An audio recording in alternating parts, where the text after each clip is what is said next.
several companies, right, from McDonald's to Trident to Domino's Pizza, all played on this whole Suarez biting his teammate theme. Who did it best? I would say Snickers did it best. I mean, the opportunity is huge to newsjack and to become part of the news. This was obviously trending. I mean, you have people in Brazil who are taking pictures next to a photo of the incident. Right. And it's just... It went viral. It basically went viral. And so Snickers, they came up with this ad, and it was visual. It was a whole picture. And right. It connected to their motto. It had a picture of the product. And it was just done in a very humorous way.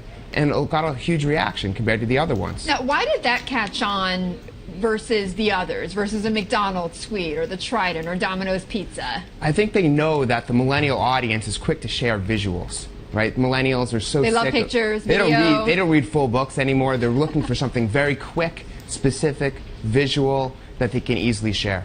Now, I have to admit, I was a little surprised that these companies did come out so quickly and capitalize on this, because you can often make a mistake, right? When you get out and you try to hop onto what's trending. Oftentimes, companies we've seen make more mistakes than they've actually had success. Samsung is a good example. That's right. Samsung had a picture of someone who didn't even make the U.S. team, and they were marketing that around.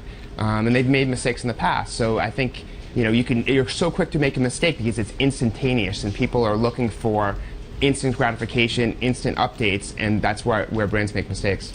So far, how do you think companies have done social media-wise and marketing to millennials through the World Cup? I think it's getting much better than in years past, and there's so much more demand. I mean, millennials demand companies to get online and interact with them. So it's not just being there, but it's kind of almost being a friend to them on there. So it's the humanization of brands through social networks, and we've really seen it develop, especially this year. You hear this all the time. You hear this from CEOs, you hear this from marketing heads. What does the millennial consumer want? So answer that for us, Dan. What do they want? Well, I mean, it's huge, right? So $2.4 trillion in spending power this year alone. They're going to eclipse boomers by 2018. And they want something more interactive. They want, brands to interact online. They want something visual. They want something that they can easily share and tell people about, something funny. They want a custom to them, and that's really hard. Are they connecting to brands primarily through social media? Is television not any longer the most effective way to get to them? And you would think that, but actually no. There's actually research done that shows television is still the most influential medium for millennials. And a lot of brands that are smart, they use TV to push the millennials back, or just any consumers back, into the social channels, because then they can follow them and build a group of people they can market to for life. And what have you seen among companies who've tried to market to millennials and fail? What have you seen?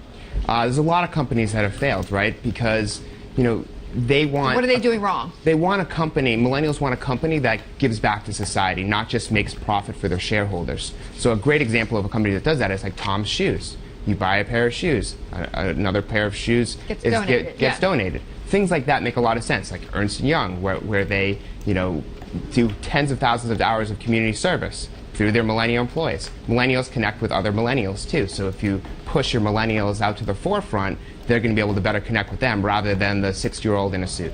All right, Dan, thank you so much. Dan Schawbel, the founder and managing partner of Millennial Branding, and also the author of Promote Yourself.